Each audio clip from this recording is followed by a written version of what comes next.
What is Gucci, boys? Welcome to the first episode of The Long Dark. This is actually the first video I'm going to upload on this channel. For those of you who don't know this game, The Long Dark is kind of a survival game against Mother Nature. You have to survive in the wild against animals like wolves and moose and bears and whatnot. You don't have any zombies or whatever. The game has a really cool art style. I really like it, and it's pretty damn realistic. So it's quite hard actually, but yeah, this should definitely be fun. Especially to kind of watch someone who's not very good at gaming try and beat this game. So as I said, this is the first video on my channel. My name is Luck. I'm 20 years old. I'm from Germany, and I plan on doing like gaming videos, let's plays, whatnot. I'm kind of going to take it slow at first and then see what a way kind of leads me, which paths open and stuff like that. So bear with me for the first few videos. I'm going to try and improve my quality over time. It may not be perfect at first, but I'm doing my best in the background. So without further ado, let's just get straight into it.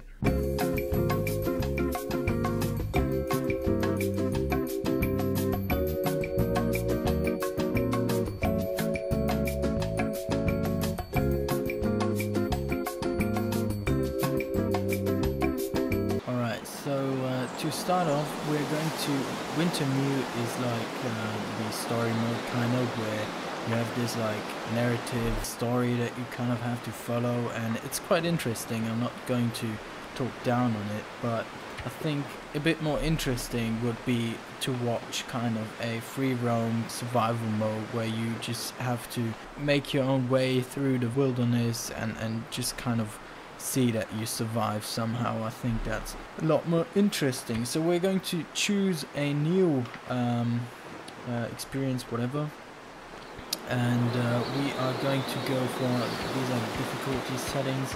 I'm going to go for this one, the O.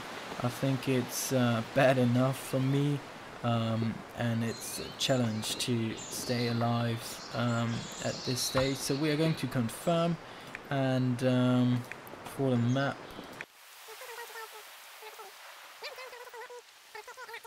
I've also played through Mystery Lake during the story mode, but I kind of quit in between because it was too stale. So you've got your headquarters, like you start off right here. I remember there being like a small house right here, and then of course there's a power plant right here, and in between there's like maybe one or two broken down trains. So I think this should be interesting. We are going to be male, and this is going to be my playthrough for YouTube. So let's see, how long can you survive? Yeah, that's an interesting question. So we are going to drop off, or get dropped off, just in the middle of nowhere, or maybe not. We actually get, oh my god. So the spawn is kind of random, and we just got dropped off in the best location that we could have ever gotten dropped off at, which is the campsite. In my last playthrough, I didn't know that this existed, or at least I didn't find it, and then I died. And this is like one of the best spots to be on this map. The reason this is a really good place to stay at is because you have two ovens, or two stoves, one down here and one upstairs. This actually has two floors.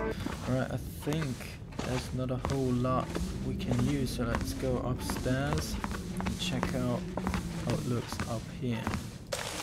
Alright, so I think, if I'm not mistaken, yeah, a lot of things are missing compared to the story mode, maybe because it's trying to make it a bit harder for the player. Decent jeans, that's nice. You can always wear them. Decent cotton top, that's also very good.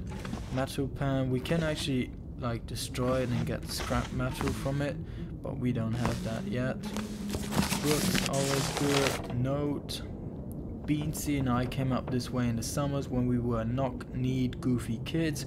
We fished and played with swords made out of sticks, wove leaky baskets from the reeds. You could row across the lake, those little cabins at the far end where the tourists came and fished, hunted the deer and had their parties. We stood behind the counter and watched that, welcomed them, looked at the guest book and read the names. When the summer was nearing its end and the cattails turned to fluff, we blew our wishes to the sky, always to come back, always. Contributed by Baker or Backer, number 4675. Alright. Cool story, bro. Thanks for that. There are actually some really nice shoes, painkillers. Oh my god, that's a good start. And a bedroll, we have everything we need. Cloth, we can actually break it down. That is actually not bad. So I think we should make a fire here so we can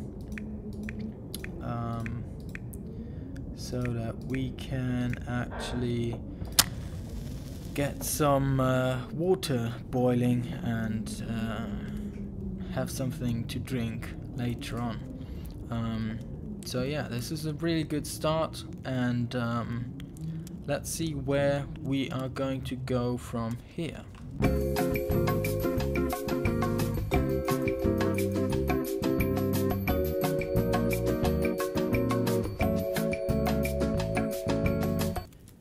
Alright, so making a fire worked out.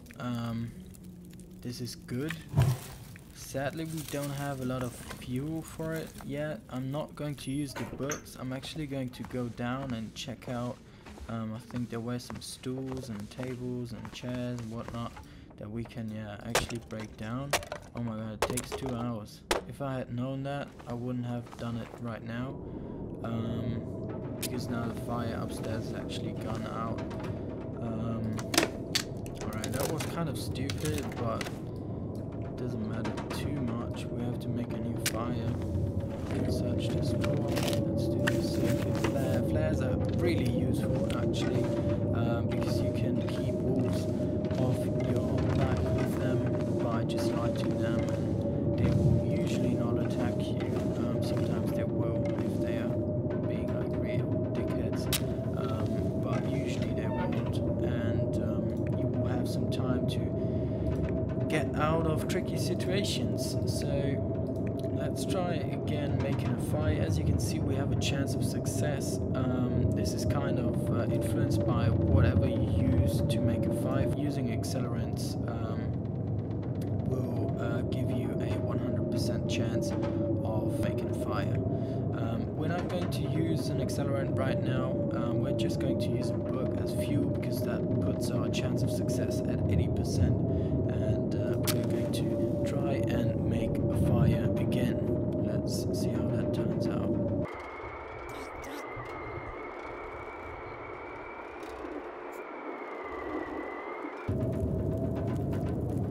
Alright, so it seems like this worked out great again. We have time, 10 minutes, to put some fuel inside of that.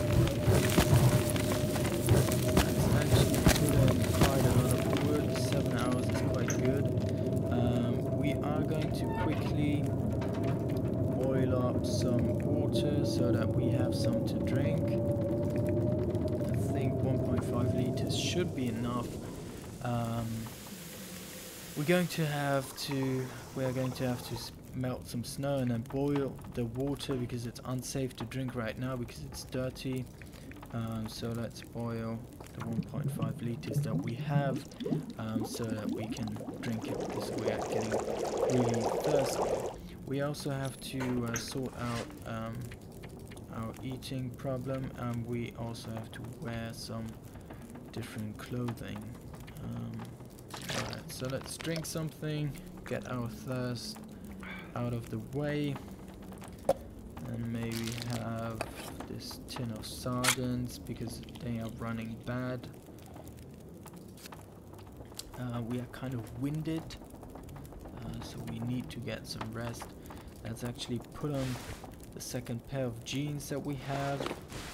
So we are wearing 2 layers of jeans, and we also have different kinds shoes that we're going to wear, and we also have this funny looking hat.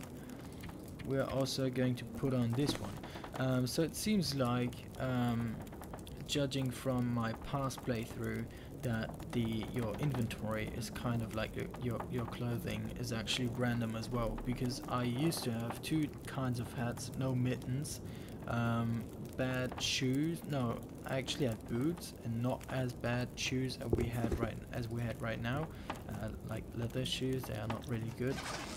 So I guess this is kind of random as well. Alright, so it seems like we woke up fully rested, which usually means that, yeah, it usually means that he didn't sleep through the whole 5 hours. He actually stopped sleeping earlier, which is fine by me. We didn't need necessarily 5 hours of sleep. I usually like to sleep longer in the game, because that's how time passes, and I don't want to go out at night, at least not when I have like zero like items and gear on me. So we're going to stack up on some food and some drinks, and actually wait for it to become daytime. So that, oh my god, I did it again. No, oh my god. Alright, so what happened right now is I was being extremely stupid. I always press the 1 on my keyboard, which is kind of the shortcut for like your lighting source, and I use it when I don't have a light somewhere and I want to light a match so that I can see something. What I just did was press the shortcut, and my shortcut was apparently set to the flare. So I didn't look, I just lighted it, and now we lit a flare. And we kind of used it up for nothing. Usually I wear it and don't use it unless I kind of need it for protection, and it's kind of complete waste right now, because it's nighttime and I didn't plan on going out. We're going to go back to the house and kind of, try to manage without a flare later on. Alright, so we are back at the house right now. Still kind of annoyed that I used up this flare, but can't change it. But it doesn't seem like I missed anything, did I? I missed it, the orange soda. Alright. If I didn't see it, you guys didn't see it as well. 15 minutes is kind of okay, because we do have to pass some time. And yeah, the flare's gone out now because it doesn't last that long. I think up to an hour, maybe 45 minutes, something around that. So it's kind of dark right now. We definitely do need to find some more food, because I think we already went out. We can drop this one. So I think we are going to drop off those boots because we don't need them. We don't need to carry around those boots for nothing, those shoes. Let's see if there's anything else that we can drop. Not really. Thing is, we don't have anything right now, so basically everything we can get our hands on is very useful. So it does make sense to keep certain stuff that you normally wouldn't use. Yeah, so we are going to make our way back down now, and I think the only option we have right now is kind of to wait it out and wait for it to get a bit brighter outside, so we can actually start and go for a hunt for gear or whatever. So I think I'm actually going to end it at this point. I hope you enjoyed this episode, and maybe you will even stick around for the second and maybe also the third episode. So thank you once again for watching. This is your boy Noclu, and I'm out of this beast.